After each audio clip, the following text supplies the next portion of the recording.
sama tonton Habib Sy Oustaz Boucar Niang monsieur Fall ku lim Dioum maa ngi nuyu ñëpp ñu fi teew di nuyu ñëpp di sant ñëpp tey nag le 4 décembre mun naa ne mooy bis bu gën a tiis ci sama dund ndaxte mooy bis bi nga xamante ne sunu waajur sunu soppe sunu maître à penser sunu lépp génn na àdduna dëddu na àdduna kon c'est le jour le plus triste waaye 4 décembre bii nii mun naa ne mooy bis bu gën a neex ci sama dund donc le 4 décembre est le jour le plus triste de mon existence mais ce 4 décembre est le plus beau jour de ma vie lu tax ndaxte bisu tey bii nii la ñu réaliser mébétu Sidy Lamine Niass bisu tey la ñu réaliser bëgg-bëgg yéene Sidy Lamine Niass lan mooy bëgg-bëgg Sidy Lamine Niass maa ngi nuyu Birane Ndour bëgg-bëgg Sidy Lamine Niass nekkul woon nekk borom alal Sidy Lamine Niass bëggul woon nekk président de la République Sidy Lamine Niass bëggul woon sax ñu sàmmal ko liggéeyam donte ku fonkoon Walfadjri la Sidy Lamine Niass bëggul woon sax ñu sàmmal ko njabootam donte ku sonnoon la su njabootam daal di bëggoon ñu vraiment ñu am une bonne formation une bonne éducation waaye Sidy Lamine Niass mun naa ne mébétam ultime moo nekkoon mu nekk boroom xam-xam kuy xalaat kuy bind ndaxte Sidy Lamine Niass dafa teel a comprendre ne que doomu aadama ci kaw suuf ab diir bu gàtt la fiy def waaye lenn dong moo koy jox immortalité lenn dong mooy tax mu am éternité mooy mu bàyyi fi xalaat bu sell mooy bu bàyyi fi xam-xam buy jëriñ aw askanam kon Sidy Lamine Niass ku fonkoon ku xam-xam ñoroon la moo tax ñun ñi ko doon fréquenté mun naa ne fukki at yi jiitu bi muy dëddu àdduna saa yoo ko fekkee rek mooy ci machine am di bind imma en français wala arabe bi mu gënoon maîtriser daa am mag bu baax bu ne woon ñuroog sa jamono moo gën ñuroog sa baay man ma ne l'un n'empêche pas l'autre nit mun na ñuroog jamonoom méngoo ak jamonoom waaye tamit topp yoonu waajuram je pense que tey ñun loolu lañu réussir ndaxte Walfadjri tey mun naa ne méngoo na ak jamonoom ndaxte ñoo ngi ci jamonoy réseaux sociaux jamonoy digital te tey Walfadjri est leader dans le digital te loolu du sondage du wax sa xalaat il suffit nga jël sa téléphone dem YouTube dem Facebook dem TikTok di nga gis ne que programme yépp daanaka Walfadjri lu ñuy gën a seetaan bi nu gisee phénomène ay live tamit ñu jël suñu personnel ku ci nekk di def live chaque jour nga xamante ne ñun tamit mun naa ne bokk na ci ñuy gën a seetaan kon Walfadjri méngoo na ak jamono waaye Walfadjri tamit moo ngi topp tànku Sidy Lamine Niass ndaxte ay fan ci ginnaaw la ñu lancé Walf édition directeur de la radio et de la télévision Moustapha Diop daal di xàlli yoon ak publication wu chemin de traverse ak yeneen journalistes tey ñoo ngi préparé ay livres ci ay semaines yi di ñëw comme ku ci nekk tey di nga incha allah ci fan yi di ñëw di nga fësal benn téere baaxee ko askanu Sénégal kon nag li nu bëgg wax foofu noonu mooy li Sidy Lamine Niass doon wax Walfadjri Mercedes la du Ndiaga Ndiaye moo tax musta nangu jaay journalam 100 francs ba bisum tey nii Walf Quotidien 200 francs lay jar ndaxte le savoir est un privilège le savoir a un coût kon tey nag mun naa ne mooy consécration ultime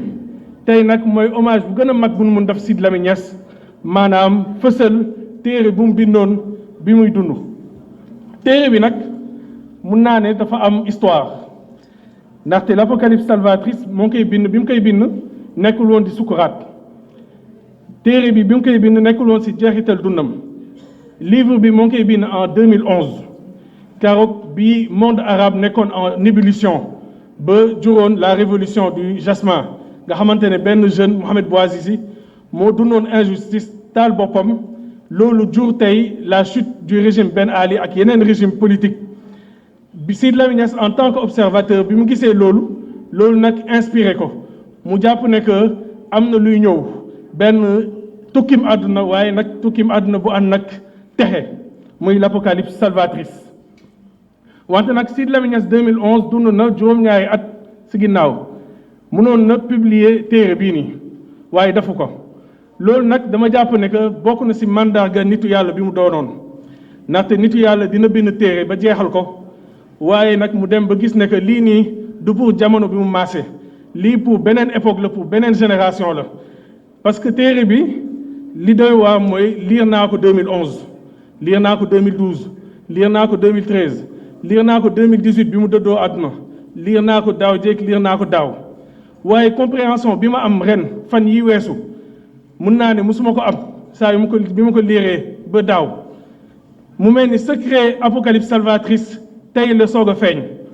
kon du hasard du tey 5e anniversaire wu Sidy Lamine Niass yemoo ak ñuy waaj a fal 5e président de la république ñu ne ñuy dugg ci bës bi déedéet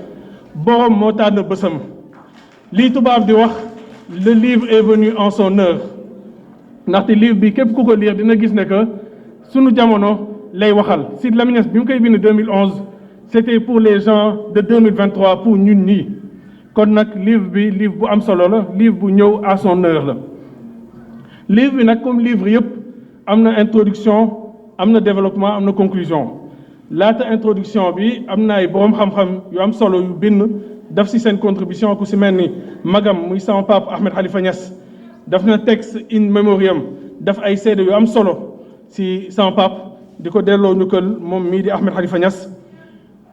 su professeur Souleymane Bachir Diagne tamit moo def préface bu am solo ci biir préface bi moo ngi tuddee Sidy Lamine Niass Seyid loolu da lay woon vraiment ànd bu yàgg bi nu nekkoon ñoom ñaar te vraiment mu am affection bu baax ci Sidy Lamine Niass bi ma ko laajee préface bi ci saa si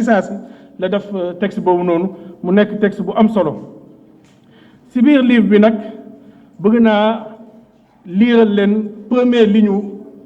livre bi ak tamit su kanamee tuuti ma liiral leen dernière ligne livre bi pour jox leen tuuti parfum wu livre bi pour ngeen xam style bi ak tamit message bi Sidy Lamine Niass joxe askanu Sénégal joxe àdduna bi yépp livre bi moo ngi tàmbalee nii le monde d'aujourd'hui est un monde où le désespoir les errements et la perdition rythment la vie l'homme ne vit que pour manger et satisfaire ses désirs le matériel est devenu un veau d'or qu'on adore les moyens constituent une fin en soi dans ce monde la religion est devenue politique et la politique élevée au rang de religion l'extrémisme et l'intolérance sont devenus banals au point que se répand le terrorisme. Corrélativement se développe l'obscurantisme qui le sous-tend. Dans ce monde, la religion n'est plus celle connue de nos repères et de nos références. Elle est devenue une enveloppe sans consistance. Sonne alors l'heure de l'impératif retour à la case départ, au monde des valeurs et au droit chemin, aux valeurs sûres que nul ne saurait négliger. Tel est le cri qui s'élève dans cette vallée du silence. Avec l'apocalypse salvatrice qui s'annonce, naîtra une voix qui renferme les solutions aux questionnements de l'humanité. Car avec l'apocalypse, les idoles disparaissent, l'équilibre du monde se rétablit et la créature se jette entre les mains du Créateur. Pendant que l'air se purifie, la vie devient agréable et les mythes s'effondrent. Ainsi, l'homme trouve toute sa plénitude et peut alors se tenir debout sur ses deux pieds et voir avec ses deux yeux. Passage bi ma leen liiral tey Sidy Lamine Niass li muy wax mooy ñoo ngi ci benn jamono nga xamante ne c'est li nu gëm mooy le matérialisme le tout matériel matérialisme dem na ba nekk tey une fin en soi Sidy Lamine Niass nag nekk ne matérialisme baax na waaye am na lu ko gën matérialisme bi nga xamante ne dem nañ ba ne léegi xaalis kenn du ko liggéey kenn du ko lijjanti loolu baaxul régime bi nu nekk muy régime président Macky Sall je pense que li ñuy bàkkoo mooy seen bilan matériel te ñëpp ñu leen compte sax nangu ne ne que am nañ bilan matériel muy BRT muy TER muy aéroport muy stade donc matérialisme boobu noonu culte du matérialisme Sidy Lamine Niass dafa ne lim pendant bi mooy le rejet wala la négligence de l'immatérialisme immatérialisme nag mooy lan mooy jub mooy baax mooy jikko mooy valeur yi sunu maam bàyyi woon loolu tey Sidy Lamine Niass ne am na solo wala xëy na sax moo ëpp solo matériel comme Sidy Lamine Niass moo ngi bàyyi xel bu baax a baax moo ngi wax tey nii nen fonk immatérialisme ndaxte le matérialisme ne peut pas être la solution le matérialisme ne peut pas être une fin en soi ndaxte ñoo ngi ci benn époque bi nga xamante ne am na benn phénomène muy phénomène des détenus politiques mooy lan détenu politique mooy ay nit yu caabi féete seen ginnaaw te nga xamante ne defuñu benn infraction infamante maanaam du vol du viol du agression du meurtre du blanchiment déedéet dañu leen tëj ndaxte dañu wax seen xalaat dañu leen tëj ndaxte dañu partager publication ci Facebook yenn saa yi sax mun naa ne 90% yi tëj nañ leen te kenn xamul lu tax sax ban motif moo tax ñu tëj leen te loolu c'est très grave Sidy Lamine Niass loolu lay bañ loolu lay dénoncer ci ubbite livre bi mu mel ni nag lii gars yi di faral di wax réew mi comme lido Sidy Lamine Niass ne faaw mu dagg faaw tey nii nit yi ñu fonk liberté ñu fonk ak yelleefu doomu aadama yi fan yi passé amoon naa sama journaliste muy Pape Sané yoon tegoon na loxo ci kawam ndaxte fa bindoon benn hommage en 2021 mu daal di ko republier fan yi passé 2023 procureur ñëw laajte ñu décerner ko mandat de dépôt il a fallu ma solaat sama robe d'avocat dem devant le juge Maham Diallo ne ko lii du dëgg du yoon mënuñu tey fooyee liberté doomu aadama yi mënuñu tey ñëw jàpp ne que lépp mooy matériel di salfaañe l'immatériel kon Sidy Lamine Niass mu mel ni nag si ubbite livre bi loolu lay wax que le matériel n'est pas une fin en soi mag ñu baax yi ñoom Serigne Touba Seydi Hadji Malick Baye Niass bàyyi ñu fi bilan matériel li ñu fi bàyyi mooy immatériel li ñu fi bàyyi mooy jub baax résistance digle nit yi si li yàlla santaane ak tere li yàlla tere kon mu mel ni nag Sidy Lamine Niass loolu lay wax l'immatériel est important si biir téere bi soxna si faram fàcce na ko am na ay chapitre lu si mel ni les cavaliers de l'apocalypse nga xamante ne Sidy Lamine Niass en tant que arabisant joxe na ay personnages yi nga xamante ne jàpp na ne que ils sont annonciateurs de l'apocalypse salvatrice bi muy annoncé ku si mel ni l'ayatollah Khomeini nga xamante ne révolution Walfadjri bi ko inspiré tey entreprise am moo dem ba taxawal la république islamique d'Iran te loolu c'est pas évident ndax Sidy Lamine Niass ne les chiites ñoom république islamique gëmuñu ko parce que li ñu gëm mooy l'immaculé imam Mahdi moo war a ñëw indi république islamique mais imam Khomeini dafa théoriser que vacances boobu noonu il faut benn imam bu sell bu koy occuper kon loolu tey moo indi la république islamique d'Iran ñoom Saddam Hussein ñoom Osama Ben Laden nga xamante ne non seulement attaqué woon na le bloc soviétique mu attaqué tamit Amérique mu mel ni nag Sidy Lamine Niass ñaari bloc yooyu noonu daf leen tuddee Yagog ak Magog yi nekk si Alxuraan kon livre bi mën naa ne ëmb na lu bëri waaye si biir téere bi tamit sous-titre bi mooy réplique à Fukuyama et à Huntington Sidy Lamine Niass dafa tontu ay borom xam-xam contemporain Francis Fukuyama ba si Nicolas Sarkozy bi ñëwoon fii ni Université Dakar ne l'homme africain n'est pas assez entré dans l'histoire Francis Fukuyama 1989 avec la chute du mur de Berlin nga xamante ne moo symbolisé la chute l'effondrement du bloc soviétique dafa ñëw bind téere tuddee ko la fin de l'histoire the end of history and the last man bi mu bindee téere bi mu ne le monde n'est plus bipolaire le monde est unipolaire que léegi libéralisme mooy law ba faw libéralisme la société yëpp di jël que léegi société yi dañ bàyyi seen us seen coutume daal di adopter naturellement libéralisme bi mu bindee téere bi Samuel Huntington moo ko ñëkk tontu ne ko déedéet idéologie léegi dafa xewi ay marxisme communisme libéralisme loolu yëpp nit yi dañ ko bàyyi lii am mooy choc des civilisations mooy guerre des cultures que islam dinañu sonal ñun Occident mu mel ni nag Samuel Huntington li mu gisoon mooy apocalypse waaye apocalypse bi mu gis mooy une apocalypse destructrice dévastatrice Sidy Lamine Niass nag tontu leen mu ne Francis Fukuyama libéralisme mënta nekk la solution ultime ndaxte libéralisme tey ñu néew ñooy tekki ñu néew ñooy am mais 90% population bi ñoo ngi ci ay jafe-jafe donc il y a un problème de justice sociale il y a un problème de répartition équitable des richesses moo tax le libéralisme ne peut pas être la solution ultime mu ne Samuel Huntington apocalypse bi nga gis moom laa gis waaye jaxta tiit du doon une apocalypse destructrice mais ce sera une apocalypse salvatrice lu tax ndaxte néew di doole yi ñi nga xamante ne dañ leen écarté te mooy Afrique te mooy Sénégal ñoom ñooy ñëw guider le monde mu mel ni nag lii baayam Mouhamadou Khalifa Niass waxoon Sénégalu aqsa ana jamiran ce Sénégal lointain illuminera le monde Sénégal bu xeebu bi dina fees àdduna loolu la Sidy Lamine Niass wax te loolu la tëjee livre am may lire dernier passage sous livre Apocalypse salvatrice buy firnaal loolu noonu. Les Arabes, les Perses, les Turcs, les Kurdes ont connu et connaissent toujours des tensions de toute éventualité de médiation est bloquée. Et pour couronner le tout, les forces du mal essayent de rouvrir cette plaie en jetant de l'huile sur le feu pour que l'incendie détruise tout sur son passage. Quant à l'Occident, il fait partie du conflit, dans cette partie du monde par son histoire, de par ses prises de position, mais également de par la colonisation et le sionisme qu'il a voulu imposer. De surcroît, il est vu par cette partie du monde comme une exception face au respect des lois et des résolutions de l'ONU. Sur le plan économique, il a joué un rôle important dans le déséquilibre des échanges commerciaux. Il ne peut alors pas se présenter comme un médiateur crédible pour une solution durable, d'autant que lui-même est un problème et non une solution.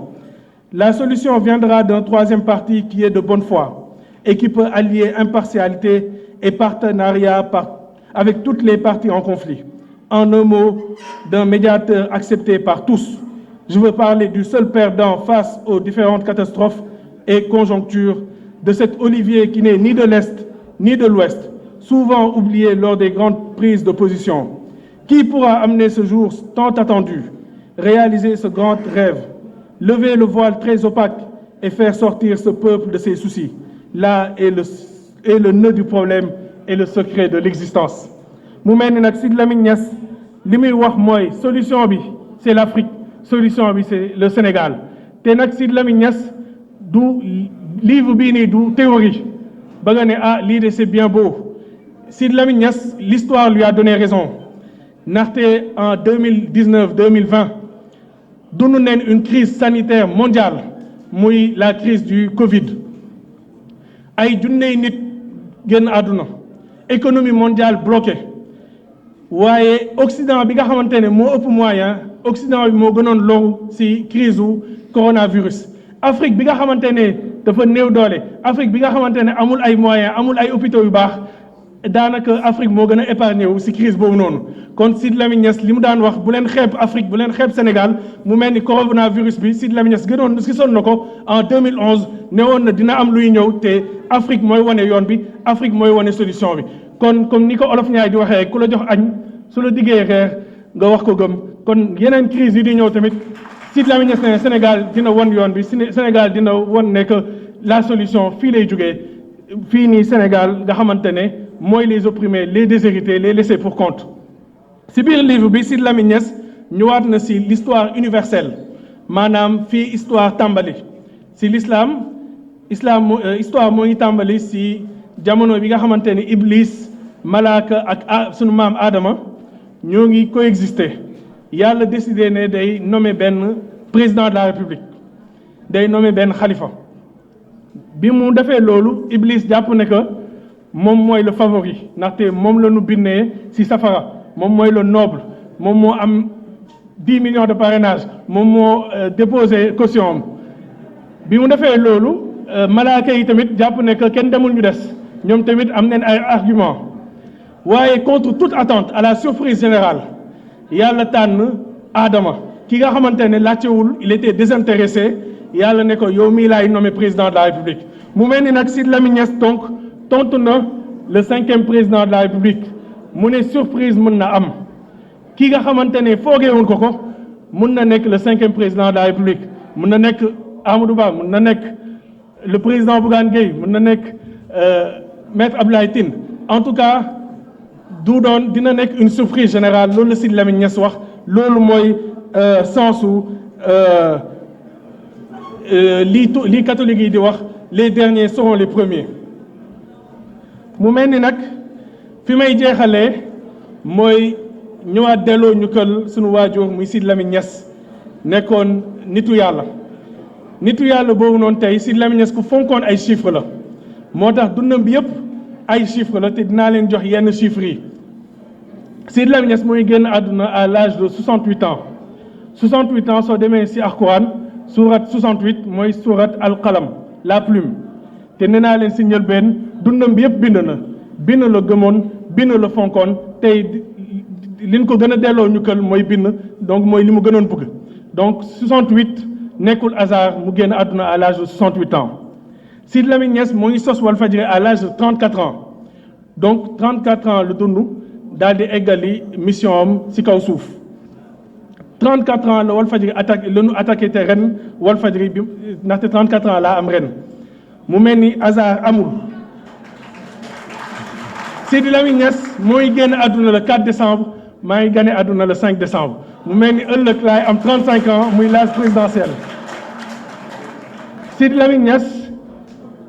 dans un mois ñu ngi nar a fêter les 40 ans de Walfadjri 40 ans mooy l'âge prophétique moom la yonent bi sallallahu alayhi wa sallam amoon bi ñu koy jox waxi bi muy tasaare l'islam ci àdduna bi mooy tamit soo demee ci église l'âge canonique mooy donc l'âge de la maturité Walfadjri donc dans un mois dina am 40 ans li doy waar mooy dans 40 jours maanaam bisu tey dans 40 jours le 13 janvier le Walfadjri di am 40 ans donc mu mel ni nag hasard amul ci Sidy Lamine Niass kon livre bii nii di l'Apocalypse salvatrice du benn simple intellectuel moo ko bind wala un simple historien mais nitu yàlla kaamil moo ko bind kon nag message bi mu joxe mooy le salut salvatrice maanaam texe mooy li ñëpp bëgg kon nag ñoo ngi koy ñaanal yàlla yokk leeram tas na ci barkeem may jeexalee ci benn point rek ndaxte bi ñu defee réunion bu mujj Moustapha Diop directeur de la rajo de la télé dafa poser benn question mu ne téere bi kan moo koy dédicacé ma ne ko Sidy Lamine Niass dafa ne woon ñaari njaboot la am bi mu jur ak bi ñu ko jural famille de cœur ak famille de sang kon ce livre non seulement man je suis légitime dédicacé ko mais yow Moustapha Diop en tant que le directeur de la rajo de la télé légitime nga Oustaz Assane directeur des programmes am na légitimité Seyni Diop am na légitimité Mame Biram Wàcc am na légitimité ñun ñëpp di njabooti Sidy Lamine Niass ku dédicacé ak juumoo kon nag ba